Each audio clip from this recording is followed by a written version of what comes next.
What's up, everyone? It's Phoenix here, bringing you guys another reaction. This time it is from TheOdd1sOut called Tabletop Games. Yes, this is a while back, but I haven't been able to do a reaction to this because, college.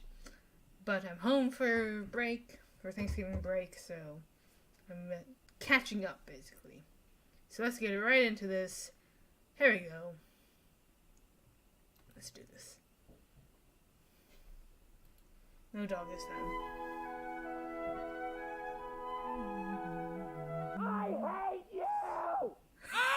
Well, next time, don't steal my Monopoly! Ariana, give James your $200 Yeah. you landed on his property. No! He's in jail! I'm not gonna give money to a criminal!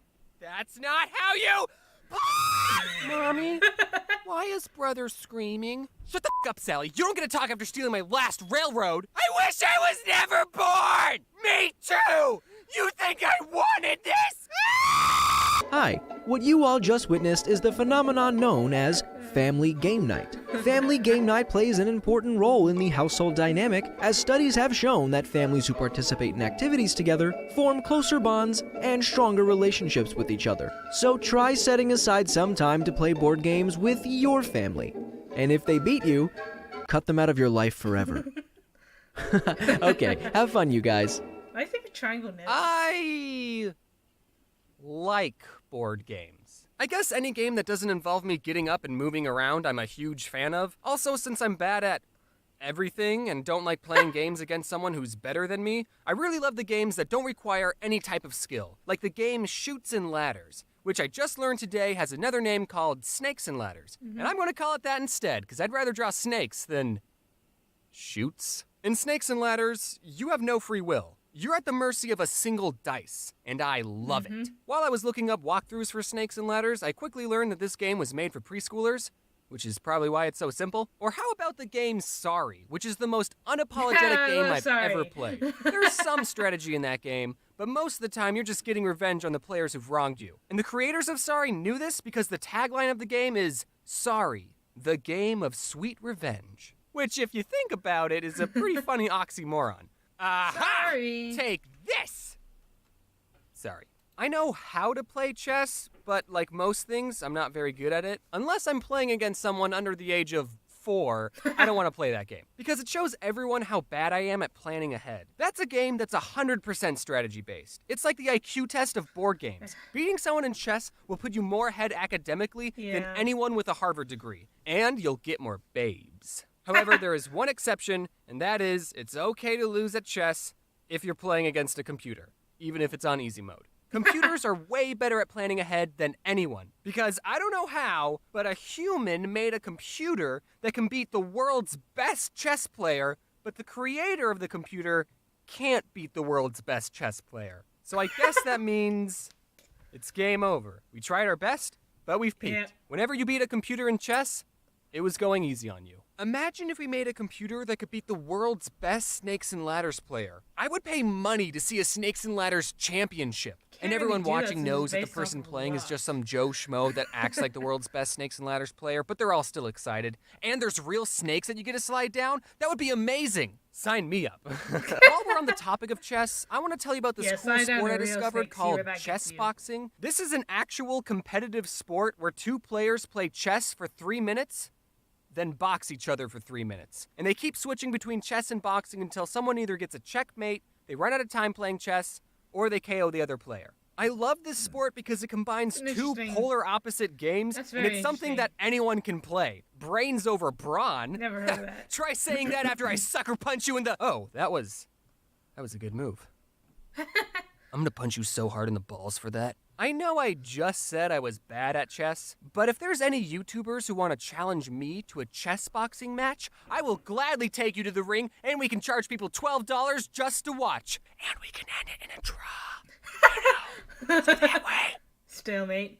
you won't look bad in front of your fans. So Battleship, that's another board game, and it also got a big Hollywood movie based off of it. I haven't seen it, but I hope there's a scene where the captain of the ship goes, "Men, fire at D6? And then there's an explosion in the distance, and then Rihanna, who is actually in that movie, says, "Sir, the alien sent a message. It says, Miss." The captain goes, Someone write that down so we don't forget. And then there would be an explosion at the back of their ship, and alarms start going off, and everyone on board starts freaking out except for the captain, and he goes, "Rihanna, send the aliens a message. Tell them..." Hit. Also, ask them if they think the situation would make a good board game. And if that scene is not in the movie, I hate it. Did anyone else collect a bunch of Pokemon cards but never knew how to play the game? I don't think I met a single person who actually knew how to play the card game. Which was weird, because in my school, the card game was just as popular as the video games. Kids would always show off their collection of cards and binders, and everyone always wanted the highly coveted shiny Charizard card. You know which one I'm talking about. You know which one I'm talking about.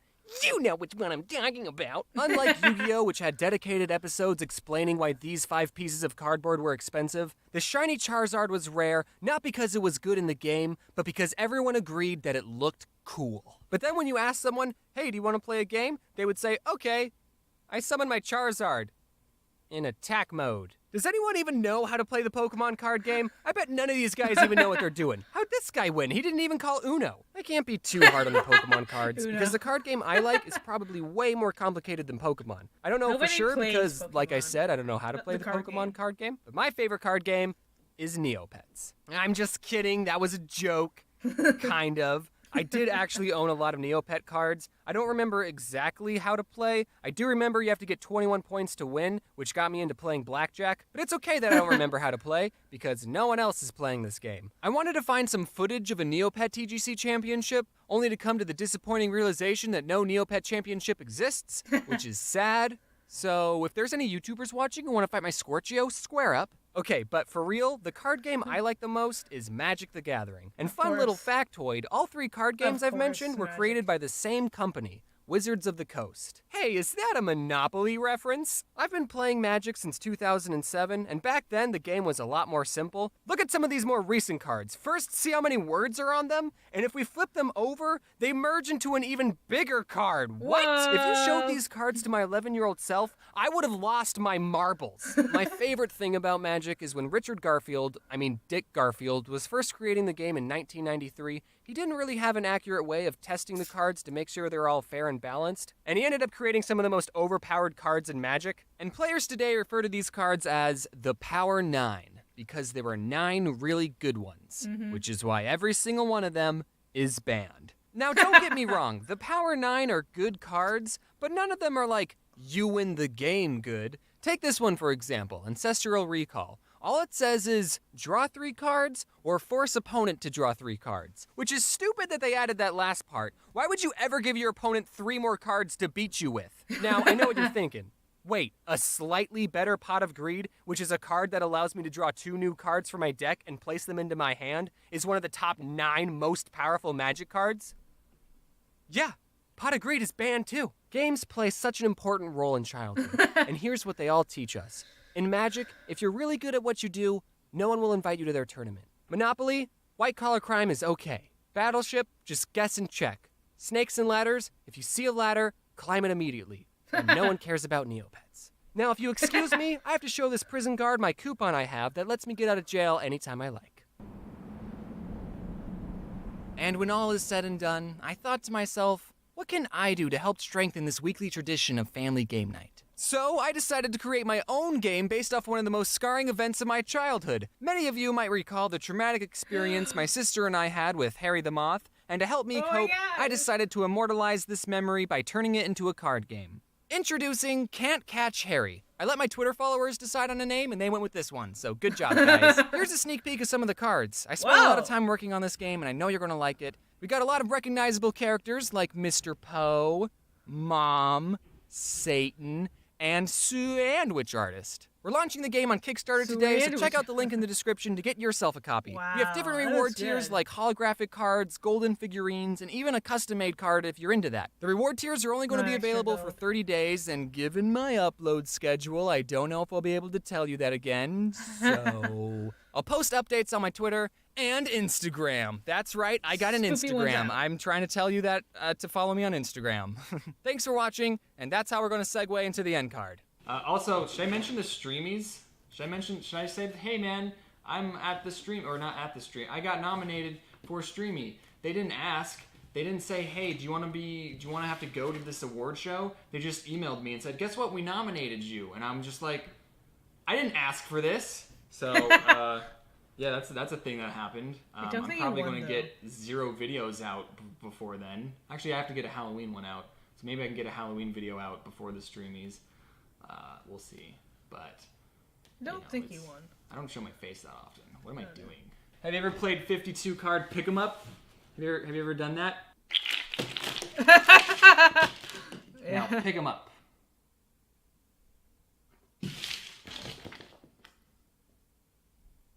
Thanks for watching the video. Wear a seatbelt, by the way. Yeah, wear a seatbelt. Okay. So that was a fun video, as always. Great animation with Odd. I think I wanted this! Great animation with Odd1sOut. As always. I do enjoy his newest videos, and I definitely like how there isn't just like this white void of nothingness anymore. He animates all of his scenes basically, and I know he has help doing that as well, but it's definitely impressive to see. He's even mentioned it. I think he did.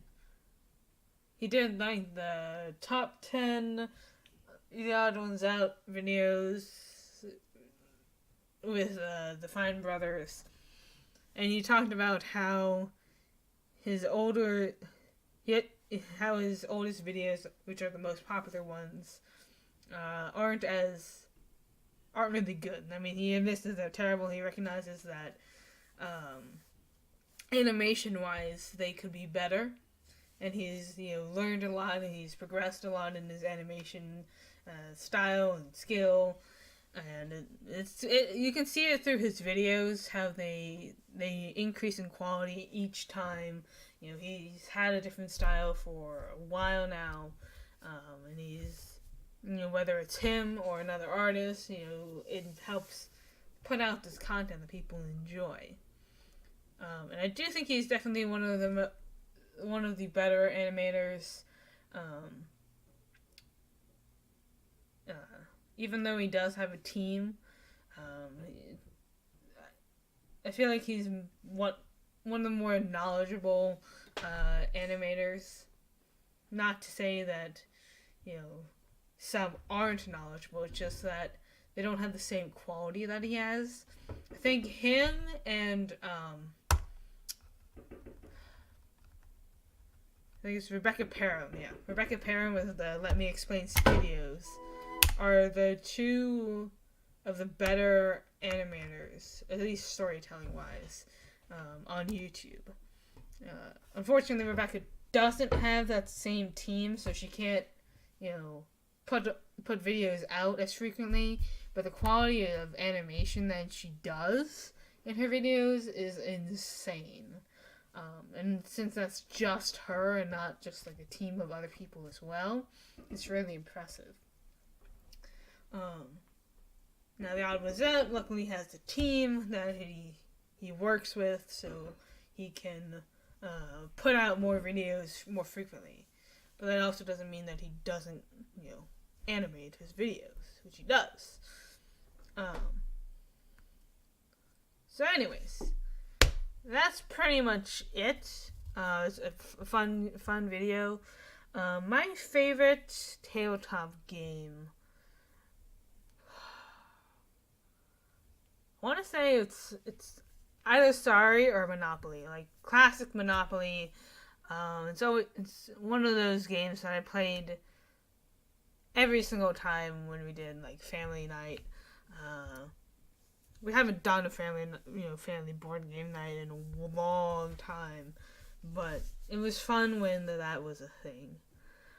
And now there's new sort of board games, tabletop games like Exploding Kittens. That's really fun, and Unstable Unicorn that takes forever to play. And there's a whole bunch of others. Anyways, comment down below what is your favorite tabletop game? And what is your favorite card game? I mean, they can be both the same, or they can be different games. Like, you know, the favorite board game or favorite card game. My favorite board game is probably Monopoly. Although I do enjoy Risk. Risk is another one that I really enjoy. And then card game wise, I think Exploding Kittens is my favorite. It's relatively new, but it's really fun to play. And also Uno is a very, very classic card game. Yeah, I don't think anyone really knows how to play Pokemon, the card game. They really just like it to collect them. Anyways, thank you guys so much for watching, and peace out, guys. It's been a blast.